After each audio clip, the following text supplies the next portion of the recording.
সুন্দর একটা দৃষ্টান্ত মনে পড়ে গেল বাবা। হরিনাম শ্রবণ করলে তার কি ফল পাওয়া যায়? হ্যাঁ, তো একটুখানি বলি মা। ষড়গোস্বামীকে আমরা সবাই জানি।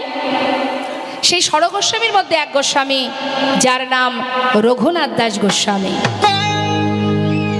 এই রঘুনাথ দাস গোস্বামীর কথা একটু বলবো, একটু মন দেবেন মা।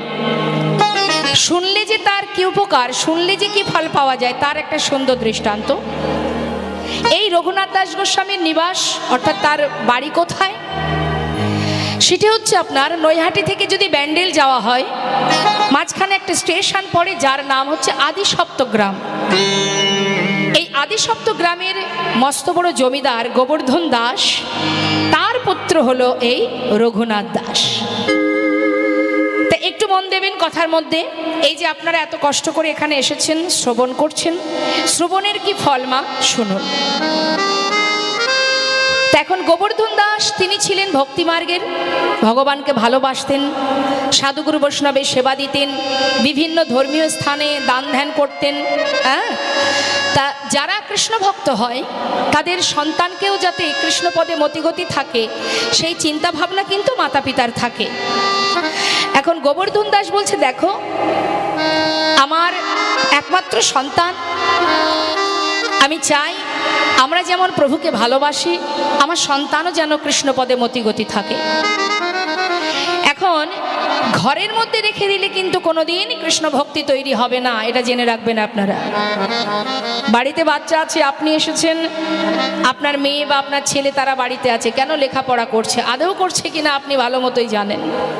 এখন এই যে মোবাইল বেরিয়েছে না, আপনি শুধুমাত্র ঘর থেকে সরে গেলেই হয়, মোবাইল ছাড়া লেখাপড়া আর কিছু হবে না। বরং সেখান থেকে তাকে যদি ধরে বেঁধে এখানে আনা যায়, দুটো কৃষ্ণ কথা শ্রবণ করলে বোধহয় তারই মঙ্গল হবে। কৃষ্ণ কথা শ্রবণ করলে কি হয় মা?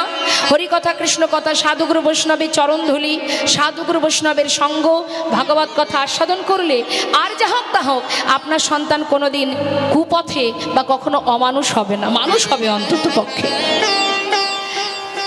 এখন হয়েছে কি, গোবর্ধন দাস তার স্ত্রীকে বলছে, দেখো ভগবানের চরণে মতিগতি করাতে হলে সন্তানকে সাধুগুরু বৈষ্ণবের সঙ্গ করাতে হবে।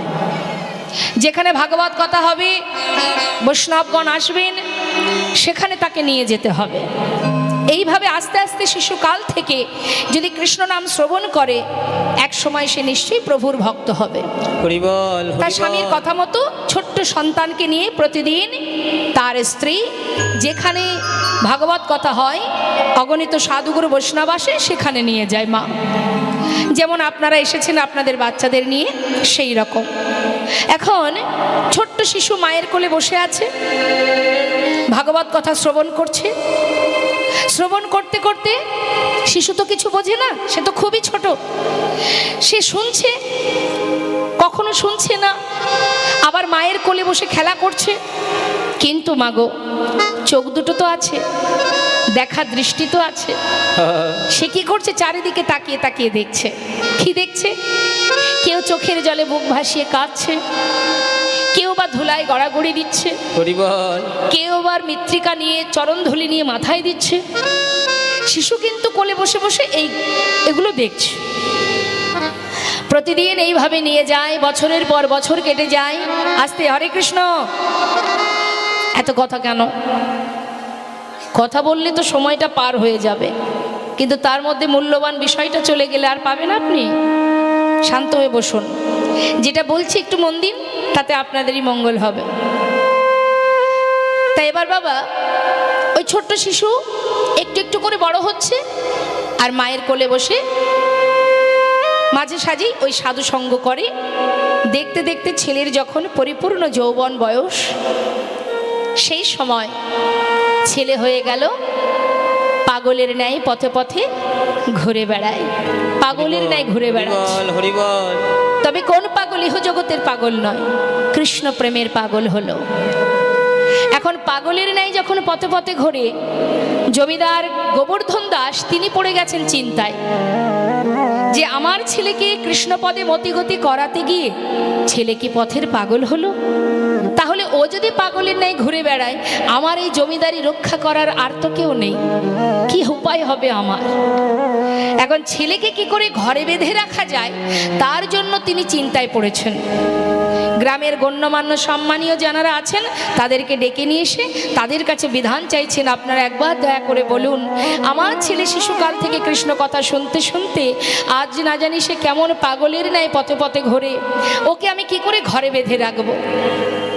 এই কথাটা শুনে সবাই মিলে আলোচনা করে বললেন, দেখো তোমার ছেলের যে অবস্থা, তাকে ঘরে বেঁধে রাখতে গেলে একটা শেষ চেষ্টা করতে পারো, সেটা হচ্ছে তুমি ওকে সুকন্যার সন্ধান করে বিবাহ দিয়ে দাও। নিতাই গৌর হরি বল।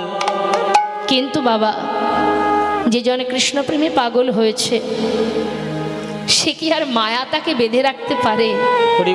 সে যে মায়া, সে যে মোহ সর্বস্ব পরিত্যাগ করে পরমার্থিব জগতে পরমেশ্বর ভগবানের প্রেমে সে যে উন্মাদ পাগলের ন্যায় পাগল হয়ে ঘুরে বেড়াচ্ছেন, তাকে কি আর এই মায়া বেঁধে রাখতে পারে বাবা? গোবর্ধন দাস চিন্তা করছে সেটাই করতে হবে। সবাই যা বলেছে দেরি না করে একটা সুকন্যার সন্ধান পেয়ে তাড়াতাড়ি করে শুভ দিন দেখে শুভ বিবাহ সম্পন্ন করলেন। হরিবল হরিবল। বিবাহ তো হলো মা। বিবাহের পর স্ত্রীকে নিয়ে ঘরে এলেন। ঘরে আসবার পর পরের দিনটাকে কি বলে? হরে কৃষ্ণ। বিবাহের পরের দিনটাকে কি বলে মা? কাল রাত্রি।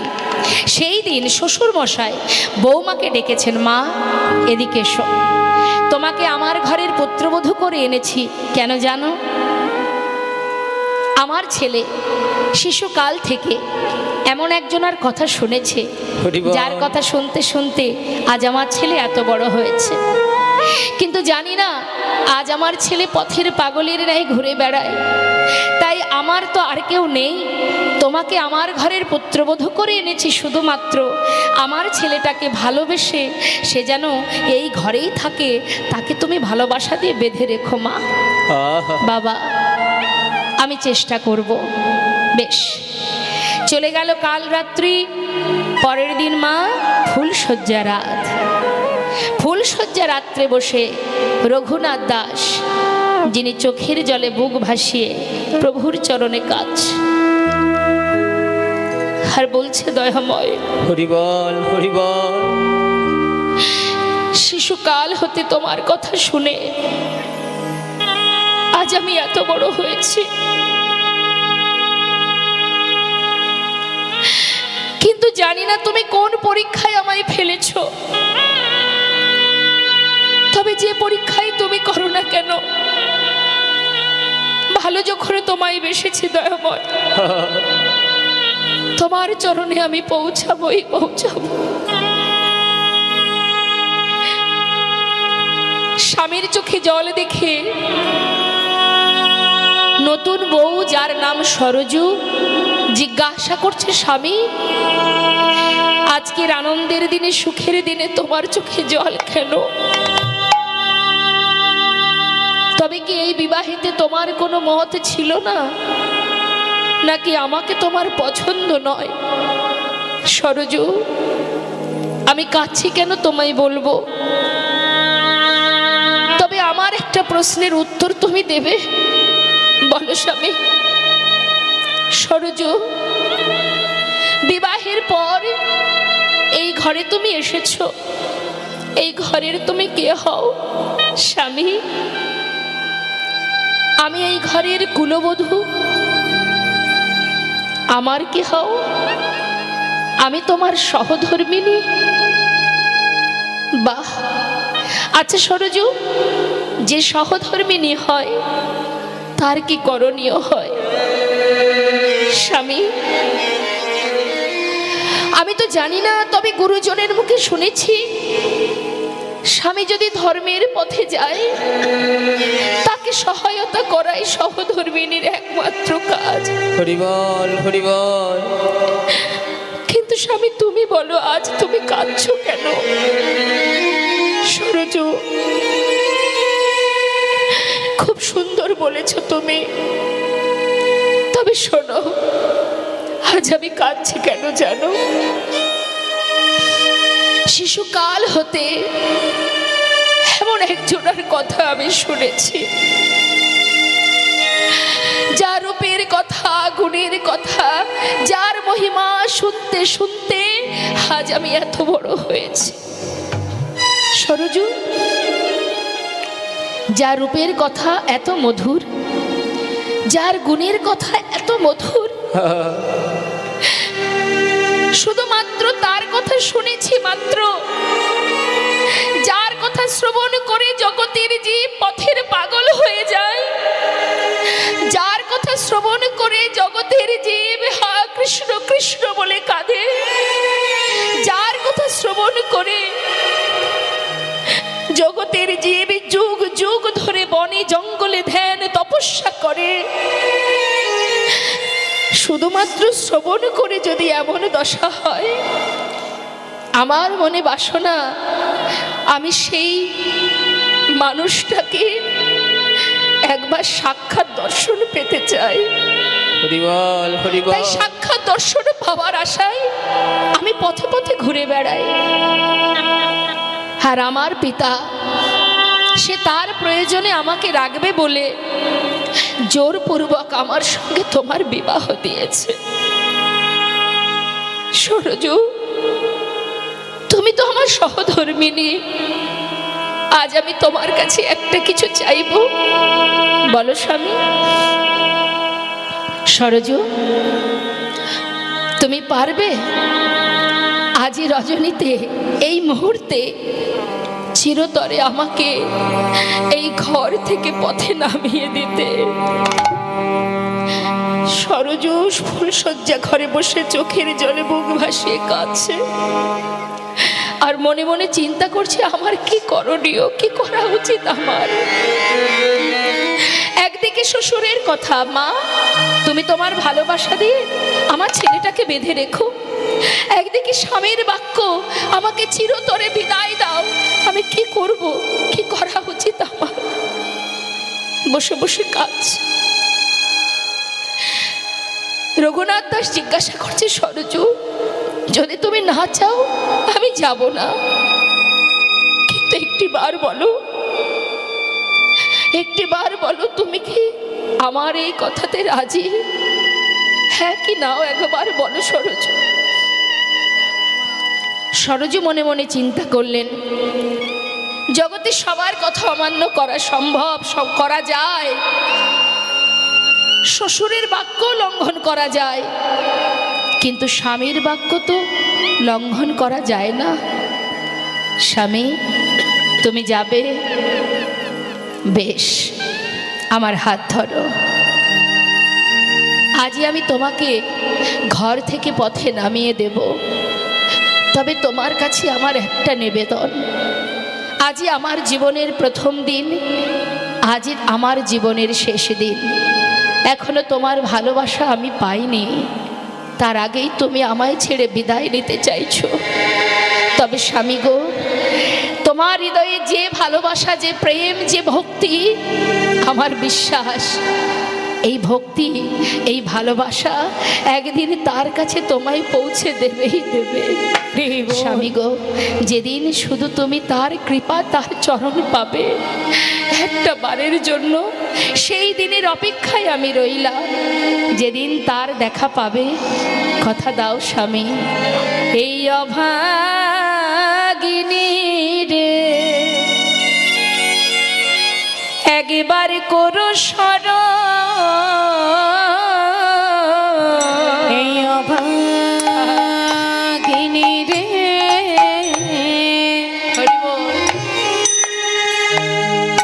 একবার করো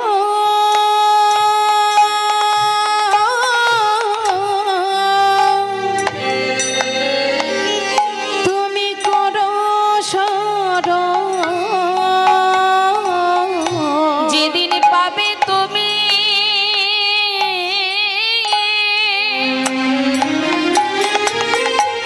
ওই গোবিন্দ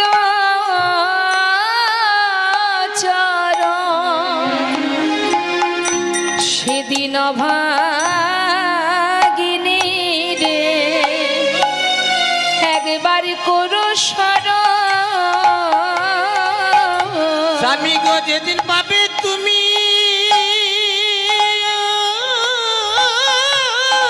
হরি বল।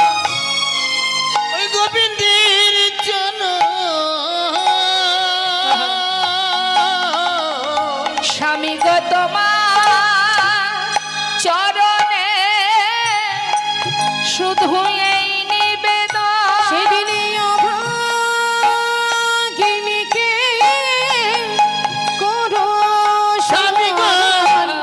তোমার কাছে আমার নিবেদন। সেদিনই অভাগিনী রে করো স্বামী স্মরণ। তোমার কাছে এই নিবেদন। সেদিনই অভাগিনী রে করো যেদিন স্মরণ। পাবে তুমি গোবিন্দের চরণ। অভাগিনী রে করো স্মরণ। যেদিন পাবে তুমি গোবিন্দের চরণ। অভাগিনীকে করো স্মরণ। যেদিন পাবে তুমি গোবিন্দের চরণ। সেদিনই অভাগিনীকে করো স্মরণ। এই অভাগিনীকে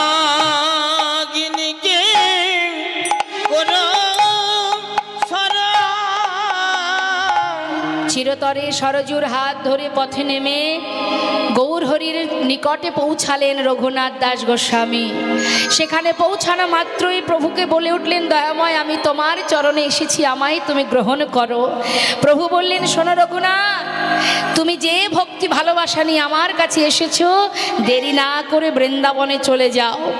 আরও বলি শোনো, যাওয়ার আগে একটা কথা ভালো করে শুনে নাও, তৃণাদপি শুনেছেন তরুরিব সহিষ্ণু না অমানির মান ও দেন কীর্তনীয় সদাহরি।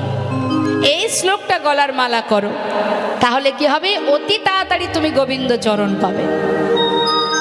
তৃণাদপি শুনেছেন তরুরিব সহিষ্ণু না অমানিন মানদেন কীর্তনীয় সদাহরি। অর্থাৎ তৃণের ন্যায় বৃক্ষের ন্যায় সহিষ্ণুতা থাকতে হবে। যাকে কেউ সম্মান করে না, বৈষ্ণবের স্বভাব হবে কি, তাকে সম্মান করা। প্রত্যেকে যাকে ঘেন্না করে, যাকে দেখলে দূর থেকে হেঁটে যায়, বৈষ্ণবের লক্ষণ হবে সবাইকে সমান দৃষ্টিতে ভালোবাসা। আর তৃণের থেকেও নত হতে হবে, আর সর্বদাই ভগবত চিন্তা করতে হবে। এটা হলো বৈষ্ণবের লক্ষণ। এটুকু যদি তুমি গলার মালা করতে পারো, অতি তাড়াতাড়ি তুমি কৃষ্ণপাদ পদ্ম লাভ করতে পারবে। তা সেই রঘুনাথ দাস শ্রবণ করে পথের পাগল হয়েছিল মা। শ্রবণের এটাই হলো মহিমা। শাস্ত্রে বললেন, শুনলে যার মহিমা। এবার আমরা দেখব, যদি কেউ হরিনাম গায় তার কি কৃপা লাভ হবে। হরিনাম করলে কি লাভ? যাদের বাক শক্তি নেই তারা তো বলতে পারবে না। আপনার আমার বাক শক্তি আছে, আমি বলতে পারবো। হ্যাঁ, তাহলে নাম গাইলে কি হবে? নাম যদি নিয়মিত করা যায়, হরিনাম যদি নিয়মিত করা যায়, তারও একটা ফল আছে মা। এই জিহবা তুমি যেটা অভ্যাস করবে, জিহবাতে প্রতিনিয়ত তুমি যে নাম করবে। যার একটা প্রমাণ দিই মা, দেখুন, যারা যে জিনিস বিক্রি করে, মনে করুন একজন শাখা বিক্রেতা, শাখা বিক্রেতা বাবা তিনি 30-40 বছর ধরে শাখা বিক্রি করছে। গ্রামে গ্রামে ঝুড়িতে করে শাখা নিয়ে প্রত্যেকের দ্বারে দ্বারে গিয়ে শাখা বিক্রি করে, পাড়ায় পাড়ায় যায়। এই কথাটা বলার অর্থটা পরে বলবো। তা যে ব্যক্তি প্রতিনিয়ত গ্রামে গ্রামে শাখা বিক্রি করে, চিৎকার করে বলে শাখা আছে, শাখা নেবে, হ্যাঁ, বলতে বলতে বাবা দেখতে দেখতে 30 বছর পার হয়ে গেছে, 40 বছর পার হয়ে গেল। এই ব্যবসায় করতে করতে চুল পেকে গেছে। এখন বৃদ্ধ বাবা, সে কিন্তু ব্যবসা এখনো ছাড়েনি। তিনি কি করেছেন, সেই মাথায় ঝুড়িটা নিয়ে সে গ্রামে গ্রামে বিক্রি করতে করতে ফাঁকা মাঠের মধ্যে পৌঁছে গেছে। ফাঁকা মাঠের ভিতর দিয়ে যাচ্ছে, তথাপিও মুখে বলছে শাখা আছে, শাখা নেবে গো, শাখা আছে, শাখা নেবে গো। এইভাবে যখন বলছে, হঠাৎ একজন ভদ্রলোকের সঙ্গে তার দেখা। সে হঠাৎ বলে উঠলেন, এই যে ও দাদু, এখানে তো কোনো লোকজন নেই, তুমি এখানে কেন বলছো শাখা আছে, শাখা নেবে গো? আরে বাবা, গ্রামে যাও, যেখানে জনবসতি আছে সেখানে বলবে, ফাঁকা মাঠের মধ্যে চিৎকার করছো কেন? তখন সেই বয়স্ক বৃদ্ধ বাবা বলে উঠলেন, দেখো আমি কি আর বলছি গো, সে তো আমার জিহ্বাই বলছে। শিশু বহু বছর ধরে এই শাখা বিক্রি করতে করতে, বলতে বলতে এমন অভ্যাস হয়ে গেছে, আমার জিহ্বা সে তার কর্ম করে যাচ্ছে। সেটা ফাঁকা জায়গা নাকি লোকালয়, সেদিকে আমার কোনো লক্ষ্য নেই। নিতাই গৌর হরি বল, হরি বল। তাই যেটা আমরা অভ্যাস করব দেখবেন মা, সেইটাই কিন্তু সেই সময় এলেই, সেই সময়টা এলেই দেখবেন সেটা মনে পড়ে যাবে। অভ্যাস এমনই জিনিস। তাই শাস্ত্রে বললেন তুমি যদি নিয়মিত হরিনাম জপ করো তাহলে কি হবে জানো? মহাজন বলছেন পদাবলিতে, বলছেন যে গৌরঙ্গের নামে লয় তার হয় কৃষ্ণ প্রেমোদয়। যে গৌরাঙ্গের নামে লয় তার হয় কৃষ্ণ প্রেমোদয়। এই ঘোর কলিকালে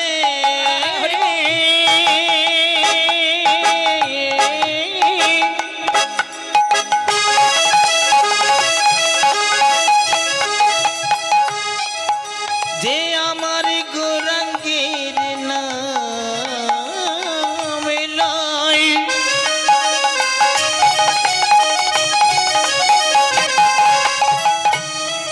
তার তিতাবে জ্বালা দূরে যাবে।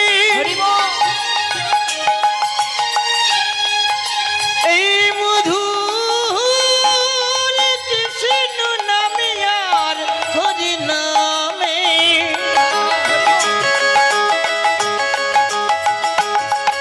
তাই বদন ভরে একবার হরি নাম করো। তোমাদের কিতাবে জ্বালা আর রবে না। ওগো যে গৌরঙ্গের নামে লয় তার হয় কৃষ্ণ প্রেমোদয়। ওগো তারে মই যাই বলিহারি। আর তারে মই যাই বলি হারি। ওই না তারে মুই যাই বলে হারি, তারে মুই যাই বলে হারি। বৈষ্ণব মহাজন বললেন যে জন কৃষ্ণ নাম গাইতে পারে, হরি নাম করতে পারে, হৃদয় মাঝে কৃষ্ণ প্রেমের উদয় হয়। আসুন আমরা এত সময় গৌর কথা শুনছিলাম, আমরা লীলাতেও গৌর কথা শুনবো। তার আগে যে পদ আমরা শ্রবণ করছি সেই মহাজনের চরণে একবার প্রণাম জানাবো। সবাই মিলে একসঙ্গে আমরা বলবো শ্রী গৌরাঙ্গের ভক্তগণে নিত্য সিদ্ধ করি মনে। শ্রী গৌরাঙ্গের ভক্তগণে নিত্য সিদ্ধ করি মনে। আমার শ্রী গৌরাঙ্গের ভক্তগণে নিত্য সিদ্ধ করি মনে। সে যায় ব্রজেন্দ্র সুত পাশে রে, সে যায় ব্রজেন্দ্র সুত পাশে রে। ওই না সে যায় ব্রজেন্দ্র সুত পাশে রে, সে যায় ব্রজেন্দ্র সুত পাশে রে, সে যায় ব্রজেন্দ্র সুত পা। গৌরমণ্ডল ভূমি যে বাজানে চিন্তা মনে। গৌরমণ্ডল ভূমি যে বাজানে চিন্তা। আমার গৌর মণ্ডল ভূমি যে বাজনে চিন্তা মনে। তার হয় ব্রজধামে বাস রে, তার হয় ব্রজধামে বাস রে। তার হয় ব্রজধামে বাসি রে, তার হয় ব্রজধামে বাসি রে, তার হয় ব্রজধামে বা। এই কথাটা মন দিয়ে শুনবেন। এখন যেটা বলবো, গৃহেতে বনেতে থাকো হা গৌরঙ্গ বলে ডাকো। গৃহেতে বনেতে তাই গৌর থাকো, হরি বল। গৌরাঙ্গ বলে তোমরা ডাকো। গৃহেতে বনেতে থাকো হা গৌরাঙ্গ বলে ডাকো। তম মাগি তার সঙ্গ, তম মাগে তার সঙ্গ। ঠাকুর নরতম মাগে তার সঙ্গ, নরতম মাগে তার সঙ্গ, নরতম মাগে তার সঙ্গ। ঠাকুর নরোত্তম দাসের এই সুন্দর পদাবলী দিয়ে আমরা গৌর চন্দ্রিকা আস্বাদন করলাম। এবার চলে যাব লীলা কথায়। তা চলুন আমরা লীলা কথা আস্বাদনে যখন যাচ্ছি সবাই মিলে একবার আমরা একটা গৌর ভজন শ্রবণ করব। হ্যাঁ, একবার উলুধ্বনি মা দুহাত তুলে নিতাই গৌর হরিবল হরিবল।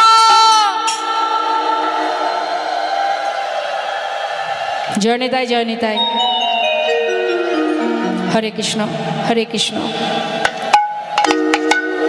তা চলুন একটা গৌর ভজন শ্রবণ করি। যেহেতু আমরা গৌর কথা শুনছি, আমরা গৌরের একটা ভজন শুনবো। হ্যাঁ, জয় রাধেশ্যাম। সুরধ্বনির কিনারায় আচ্ছা সোনার নূপুর দিয়া পায়। এক নাগরী আর এক নাগরীকে বলছে, নদিয়া নাগরী, সজনী দেখে এলাম সুরধ্বনির তীরে। কি দেখলাম জানিস? দেখলাম সুরধ্বনির কিনারায় সোনার নূপুর দিয়া পায়। নাচে নাগরী গো সুন্দর গো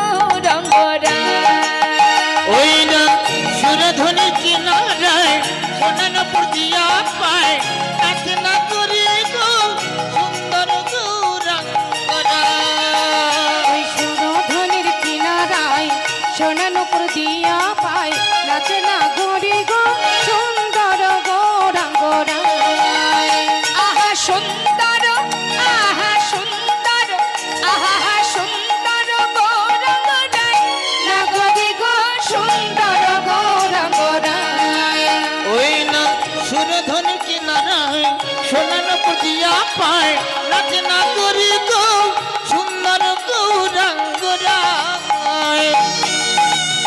গৌর হরি কি জয় নবদ্বীপ ধাম কি জয়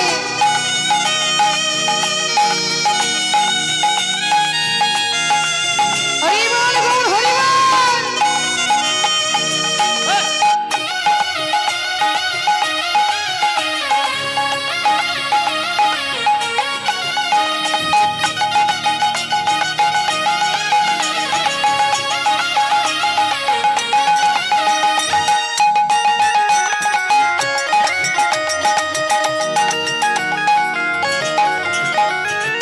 সুন্দর কপালে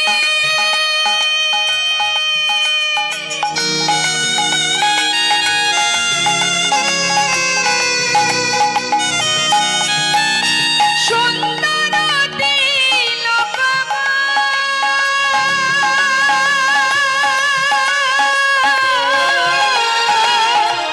ওই সুন্দর কপালে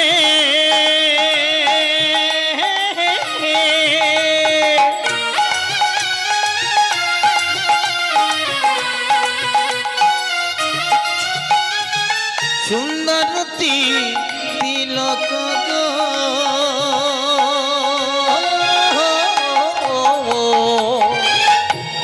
কে সুন্দর জগতে? হরে কৃষ্ণ। আমাদের একটু দেখতে সুন্দর হলে আমাদের খুব অহংকার হয় না মা? দেখবেন শুধু যে টাকাতেই অহংকার হয় তা কিন্তু নয়। আবার দেখবেন অনেকের পাণ্ডিত্যের অহংকার আছে, কারোর আবার রূপের অহংকার আছে। হ্যাঁ, অহংকার বিভিন্ন কারণে হয়। কিন্তু তোমার আমার রূপ দেখলে কয়েকজন ভুলবে, আর যার রূপতে ত্রিভুবন ভুলে যায় যার রূপ দেখে, তাহলে সুন্দর তো সেটাই। কি আছে, আমরা অনেক কিছু পরলে অনেক কিছু সাজলে তবেই আমাদের দেখতে ভাল লাগে, না হলে তো ভাল লাগে না। কিন্তু যে অঙ্গে দামি গহনা নেই, দামি বসন নেই, কিচ্ছু নেই, হ্যাঁ, তাহলে সেই রূপ সেই অঙ্গ সুন্দর হতে সুন্দরতম, যাকে দেখলে শুধু আমার আপনার মতন ব্যক্তি নয়, কত রাজা, কত মন্ত্রী, কত মুসলমান বিধর্মী যারা, তারাও পাগল হয়েছেন, যেমন কাজী নজরুল ইসলাম। তা এইরকম অনেক ভক্ত আছে, সম্রাট আকবর, নাসির মাহমুদ, আব্দুল করিম। তাহলে রূপ তো সেটাই, যাকে দেখলে সবাই ভোলে। তাই বলছেন মহাজন, সুন্দর কপালে সুন্দর তিলক গো।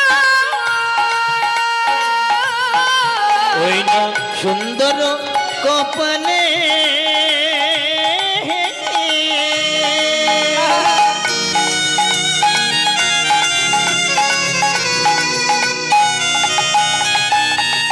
সুন্দর তিলক গো।